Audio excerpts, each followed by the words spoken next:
Hey guys, आज अपन पढ़ेंगे श्वसन और गैस्ट्रोनॉमी में। तो आज इसका ये फर्स्ट पार्ट है। देखिए गाइस, आज चलते हैं इसके ऊपर और करते हैं इस पर कार्रवाई। ये है श्वसन और गैसों का विनिमय। इसके अंदर सबसे पहले आता है आपका श्वसन। ये जो श्वसन है ये क्या है आखिर? ये रेस्पिरेशन। इसमें क्या होता है कि श्वसन के अंदर एक क्रिया है। क्या है? क्रिया, जीवनदायी क्रिया। कैसी क्रिया है? जीवनदायी क्रिया।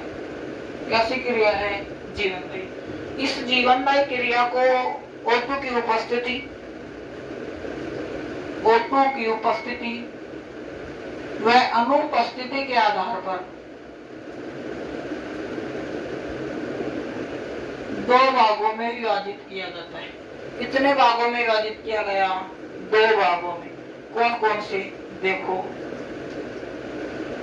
एक है आपका वायवीय श्वसन, एक है अवायवीय श्वसन।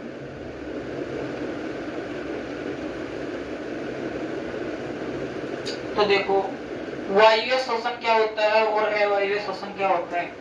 वायवीय श्वसन के अंदर जो O2 की उपस्थिति में होगा, ये O2 की अनुपस्थिति में होगा। ठीक है, पहला पॉइंट पता चल गया।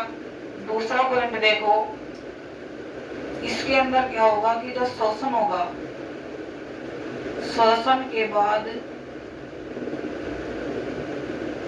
अधिक मात्रा, अधिक ऊर्जा का निर्माण। अधिक मात्रा में क्या होगा? ऊर्जा का निर्माण। इसमें क्या होगा? कम ऊर्जा का निर्माण। नंबर 3 पे देखिए, इसमें जो श्वसन क्रिया है, श्वसन क्रिया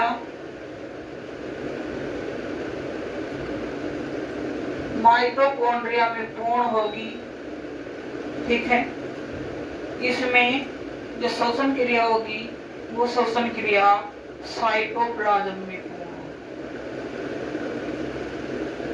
इसमें पूर्ण होगी, साइटोप्लाज्म में पूर्ण होगी। इसके बाद देखो, इसके अंदर जो लास्ट प्रोडक्ट बनता है, अंतिम उत्पाद, जो लास्ट प्रोडक्ट बनता है, इसमें बनता है CO2 एंड H2O। ठीक है, इसमें आपका लास्ट प्रोडक्ट बनता है lactic acid and alcohol. Example के लिए मैं बात करूं तो उच्च वर्गीय पादप और प्राणी। ठीक है, इसमें परजीवी प्राणी, RBC भी होगा कुछ, है ना? ये हो गया। अब जो श्वसन है, इस श्वसन को जीवनदायी क्रिया मानते हैं। O2 और उपस्थिति के O2 की उपस्थिति और O2 की अनुपस्थिति के आधार पर इसे दो भागों में बांटा गया है, वायवीय और अवायवीय। O2 की उपस्थिति में वायवीय और इसमें अनुपस्थिति में अवायवीय। श्वसन के बाद अधिक मात्रा में ऊर्जा का निर्माण होगा, इसमें कम मात्रा का निर्माण होगा। श्वसन क्रिया माइटोकॉन्ड्रिया में पूर्ण, साइटोप्लाज्म में पूर्ण। इसमें लास्ट प्रोडक्ट बनेगा, अंतिम उत्पाद CO2 एंड H2O। इसमें बनेगा लैक्टिक एसिड एंड अल्कोहल। इसमें एग्जांपल की बात करें, उच्च वर्गीय पादप और प्राणी, परजीवी प्राणी, इधर वायवीय अवायवीय में परजीवी प्राणी और RBC। इसके बाद बात करते हैं अपन, इसी में आगे क्या बात करते हैं, देखिए।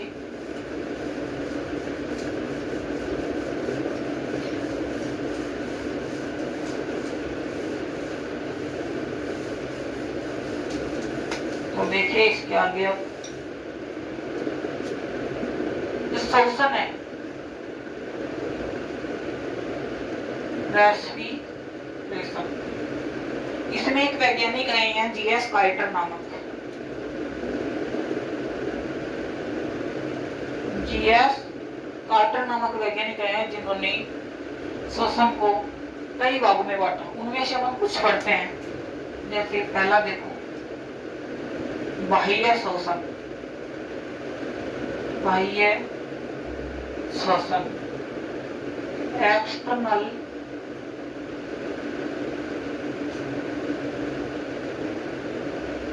रेस्पिरेशन।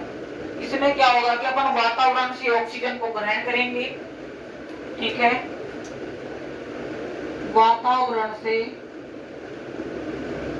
ऑक्सीजन ग्रहण और वातावरण में CO2 को छोड़ेंगे। ये क्रिया क्या कहलाएगी? बाह्य शोषण। इसके बाद आता है आपका आंतरिक शोषण।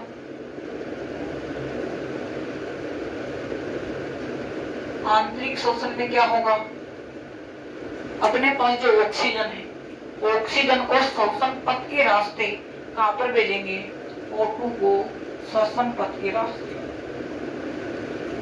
श्वसन पथ के द्वारा कहां पर भेजेंगे? वायु कुपिका में। वायु कुपिका से कहां चले जाएगी ऑक्सीजन? रक्त व ऊतक में। कहां चली जाएगी? रक्त व ऊतक में। फिर रक्त और ऊतक क्या प्रदान करेंगे? CO2। अब CO2 को श्वसन पथ के रास्ते,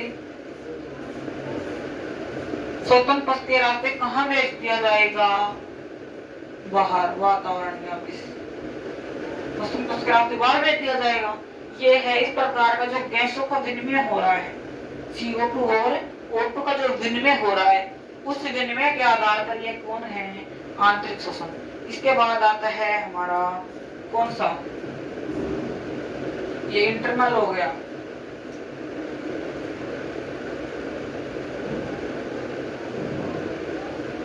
ये देखो आप, कोशिकीय शोषण। कोशिकीय शोषण, कोशिकीय शोषण को बोलते हैं इंग्लिश में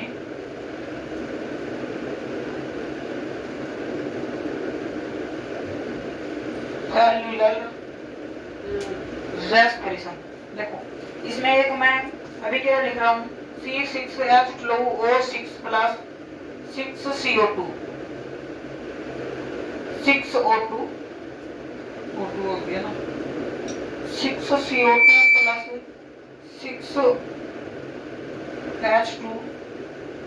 6H2O प्लस एनर्जी निकलेगी 686 किलो कैलोरी, इसके रूप में ATP के रूप में निकलेगी।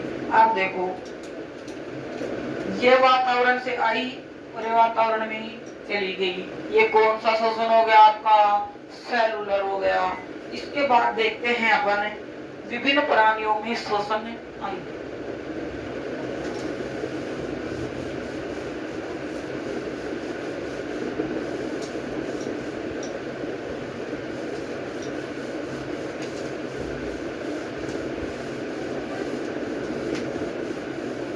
विभिन्न प्राणियों में शोषण अंग देखो,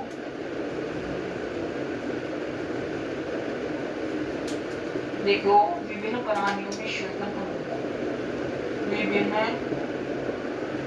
प्राणियों में श्वसन अंग। मैं लिख देता हूँ फिर बताता हूँ। मनुष्य में बात करते हैं, कीट में बात करते हैं, मकड़ी में बात करते हैं, मछली में बात करते हैं, केंचुए में बात करते हैं, और इसके बाद देखो इधर आप इसके बाद करेंगे। इसके बाद उभयचर जो है, घोंघा जो है, मेंढक जो है, 9 नंबर पे बात करेंगे 3 की, A B C। स्पंज, सिलिंड्रेटा और चप्टेकर। अब सुनो, मनुष्य किसके द्वारा करेगा? लंग्स द्वारा, ठीक है। कीट किसके द्वारा करेगा? कीट करेगा आपका ट्रैकिया द्वारा। ट्रैकिया द्वारा। मकड़ी किसके द्वारा करेगी? बुक लंग्स द्वारा, ठीक है। मछली करेगी गिल्स क्लोम द्वारा। केंचुआ करेगा स्टिकल। उभयचर करेंगे त्वचा व फेफड़ों से।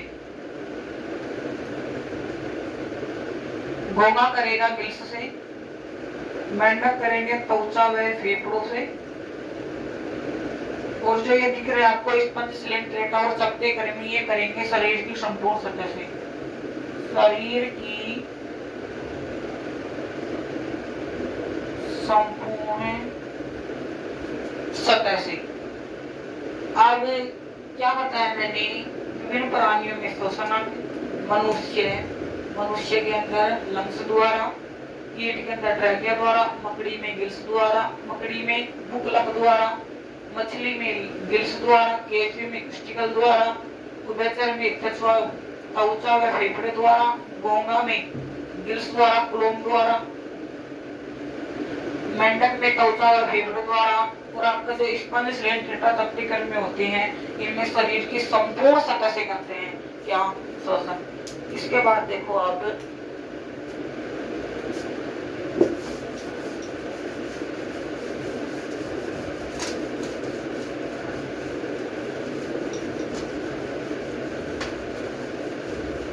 तो बात कर लेते हैं श्वसन के नाम श्वसन अंगों के आधार पर। श्वसन के नाम श्वसन अंगों के आधार पर। नंबर 1 देखो, लंग्स द्वारा श्वसन। नंबर 2 देखो, ट्रैकिया द्वारा श्वसन। नंबर 3 देखो, गिल्स द्वारा श्वसन। यह होता है आपका श्वसन। नंबर 4 देखो, स्किन या त्वचा द्वारा श्वसन। देखो लंग्स के द्वारा यदि करता है श्वसन कोई भी, तो होता है पल्मोनरी श्वसन। Pulmonary respiration. ट्रैकिया द्वारा करेगा तो ट्रैकियल रेस्पिरेशन।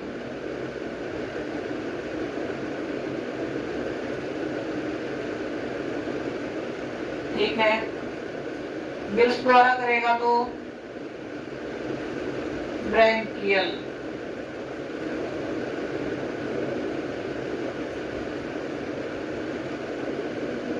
स्किन द्वारा करेगा तो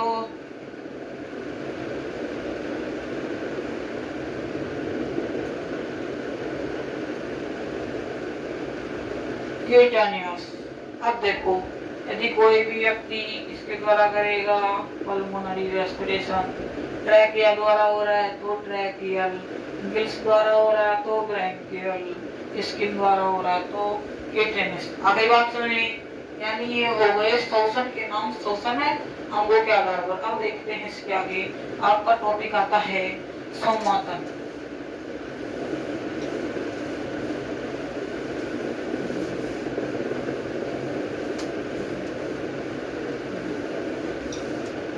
देखो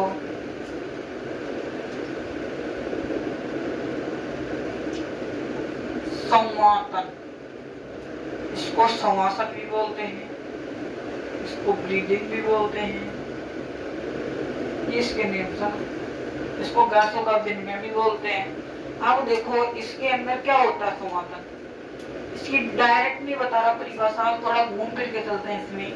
तो देखो किस प्रकार से कि इसमें क्या हो रहा है। देखो पहले बात करते हैं अपन इंस्पायरेशन।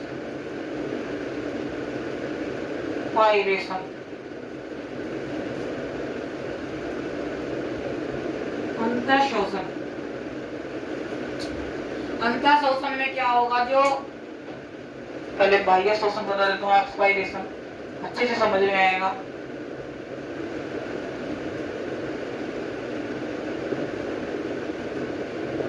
एक्सपायरेशन जो वातावरण से ऑटो ग्रहण कर रहे हैं उसको श्वसन अंगों में भेजना, निःश्वसन। देखो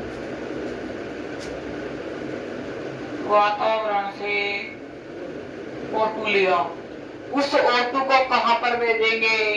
श्वसन अंगों में। कहां पर भेजेंगे? श्वसन अंगों में। श्वसन अंगों में भेज दिए, ठीक है। तो ये हो गया आपका क्या? निःशोषण। इसके बाद देखो इंस्पायरेशन। इंस्पायरेशन अंतर शोषण जिसे कहते हैं। इसके अंदर क्या होगा? O2 है, O2 श्वसन अंगों में गई, उसके जाने के बाद में क्या होगा? जो उसका श्वसन अंगों में भेज दिए, अब श्वसन अंग जिस प्रकार CO2 का काम हो जाएगा पूरा, तो क्या करेंगे? CO2 देंगे। उस CO2 को कहाँ करेंगे? वातावरण में भेजेंगे। इसको श्वसन पथ के रास्ते श्वसन अंगों में भेज दिए, इसको CO2 श्वसन पथ के रास्ते आकर वातावरण में इसको छोड़ दिए। तो ये क्या हो गया आपका? इंस्पायरेशन और एक्सपायरेशन, दोनों टॉपिक हो गए। अब मैं बता देता हूं कि आपको इंस्पायरेशन व एक्सपायरेशन को सामूहिक रूप से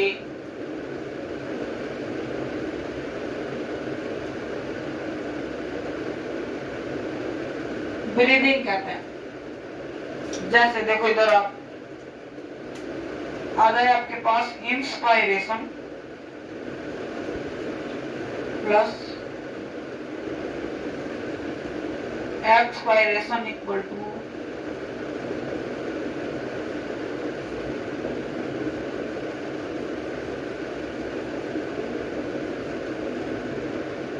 ये हो गया, यानी अंत और निःश्वसन दोनों को सम्मिलित रूप से ब्रीदिंग। ये जो आपका संवातन होता है, जो आपका संवातन हो जो हो रहा है, ये ब्रीदिंग जो हो रहा है, ये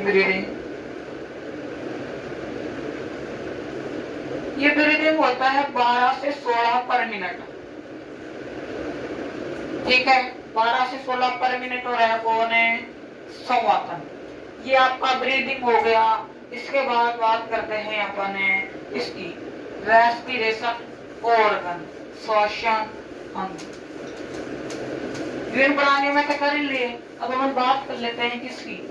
ह्यूमन, मनुष्य। तो देखिए dear students,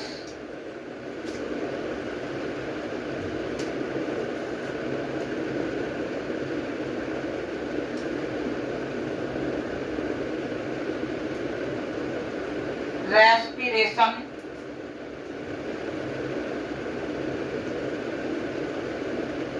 organ, respiration organ.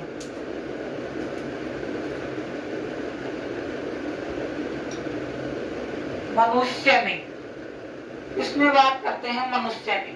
तो मनुष्य में क्या होता है? लंग, लंग्स होते हैं। लंग्स होते हैं 2 प्रकार की, यानी संख्या कितनी होगी? 2, यानी एक जोड़ी, सीधी सी बात है, हो गई। एक क्या होगी?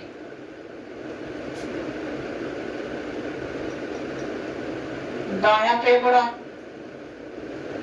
राइट लंग, और बायां फेफड़ा, लेफ्ट लंग। ठीक है, जो दायां फेफड़ा होता है आकार में बड़ा होगा,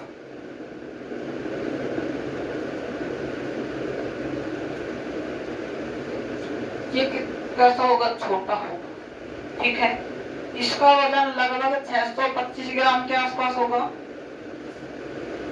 625 ग्राम लगभग। इसका 575 ग्राम होगा लगभग। इसमें कार्डियक नोच जो है अनुपस्थित रहेगी, इसमें कार्डियक नोच उपस्थित।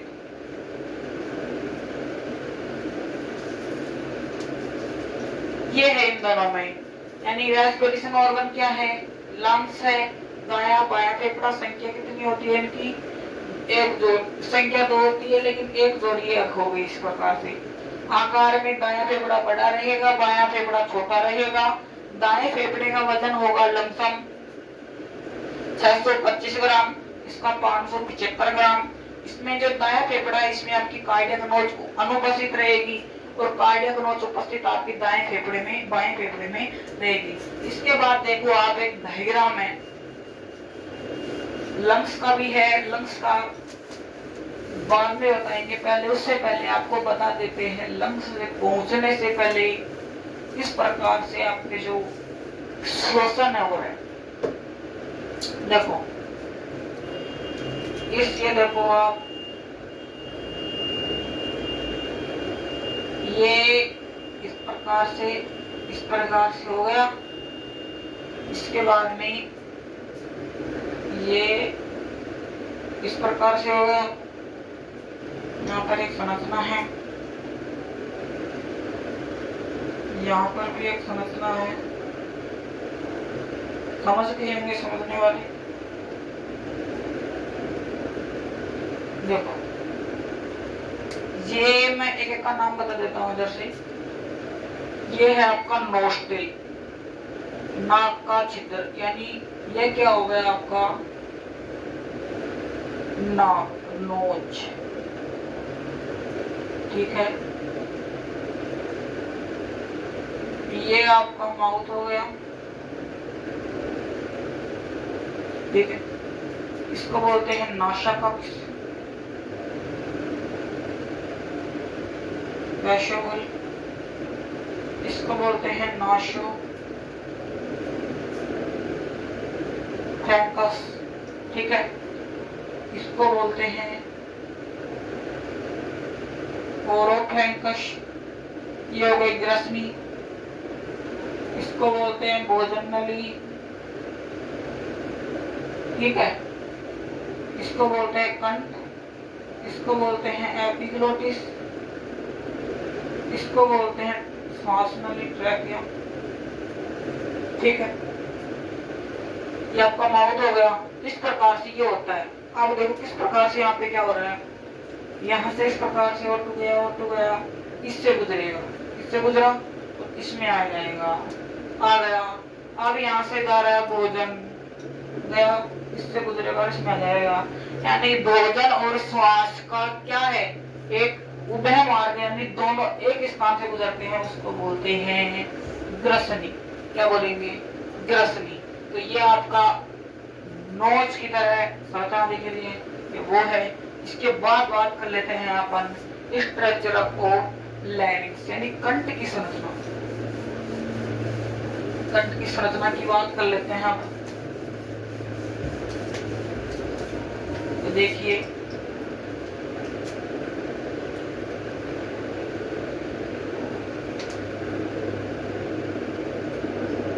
स्ट्रक्चर ऑफ लैरिंक्स, कंठ की संरचना। पहले इसकी स्टेटमेंट बता देता हूँ इसकी। इसको बोलते हैं लैरिंक्स, इसको ही बोलते हैं साउंड बॉक्स, इसको ही बोलते हैं वॉइस बॉक्स, इसको ही बोलते हैं कंठ। यानी एक तरह से सभी प्राणियों में ध्वनि उत्पन्न करने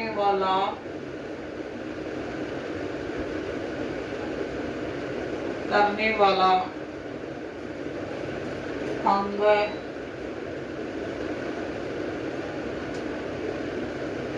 लैरिंक्स।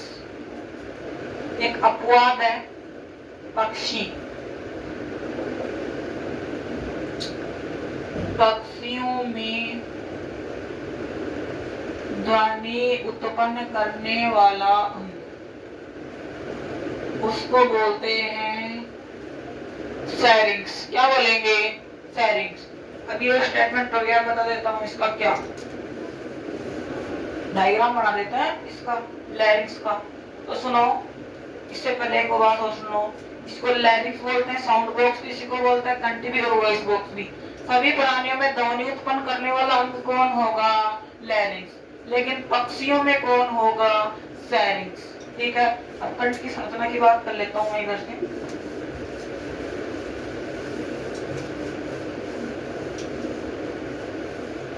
देखिए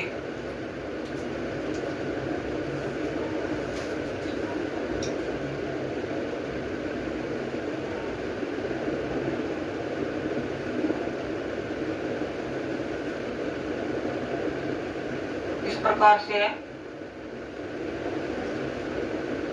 ना। और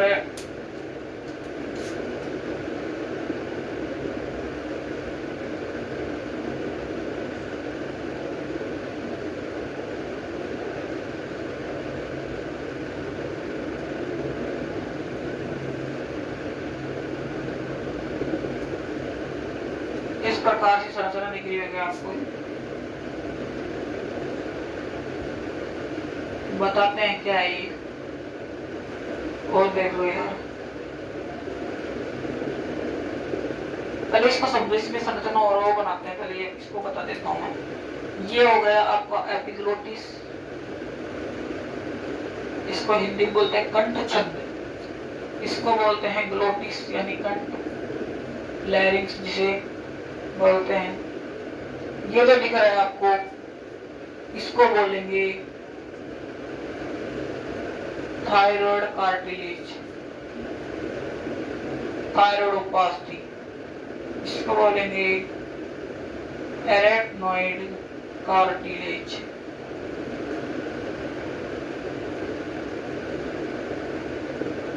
कार्टिलेज इनको बोलेंगे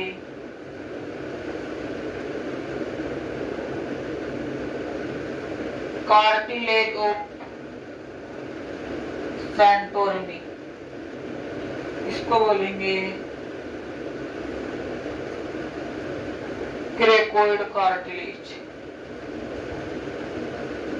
अब देखो यहां से आपको एक संरचना दिख रही आती हुई, देखो इधर आ गई ये वाली, यहां से गई ये गई।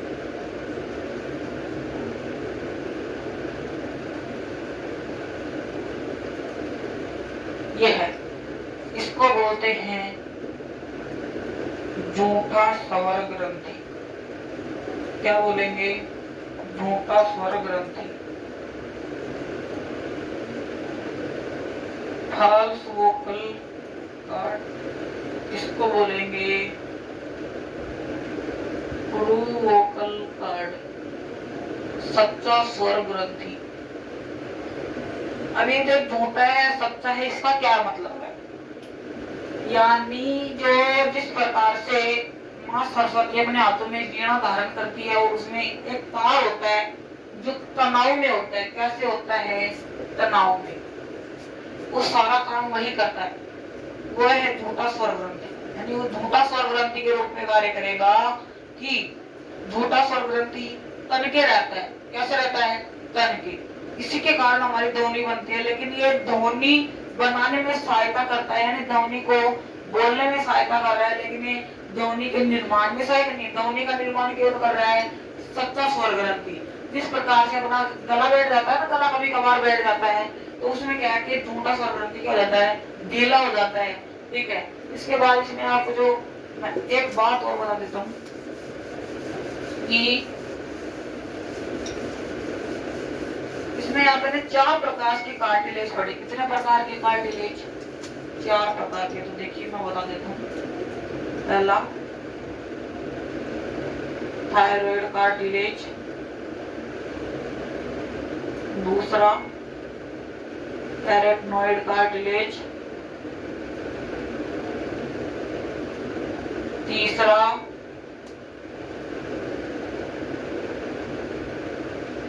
कार्टिलेज ऑफ सैंटोरिनी,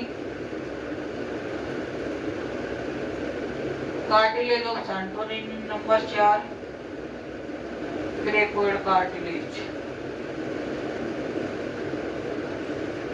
अब सुनो, जो आपकी थायराइड कार्टिलेज है, इसमें होती है आपकी हाइलन, हाइलिन, इसमें भी आपकी हाइलिन होगी। हाइलिन कार्टिलेज होती है, इसमें आपकी होगी इलास्टिक कार्टिलेज, इसमें होगी आपकी हाइलिन कार्टिलेज।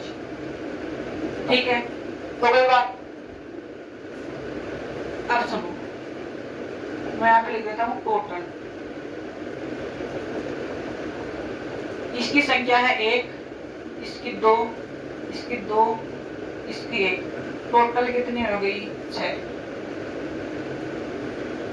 संख्या 6, प्रकार 4। कितने प्रकार के बास्तियां, इसमें 4 प्रकार की बास्तियां ना, और लेकिन इनकी जो संख्या है वो संख्या कितनी है, 6। तो आज यहीं तक, अगली वीडियो में अपन बात कर लेंगे फेफड़े की संरचना, लंग्स की संरचना। तक के लिए धन्यवाद। सब्सक्राइब करें चैनल को, लाइक करें वीडियो को।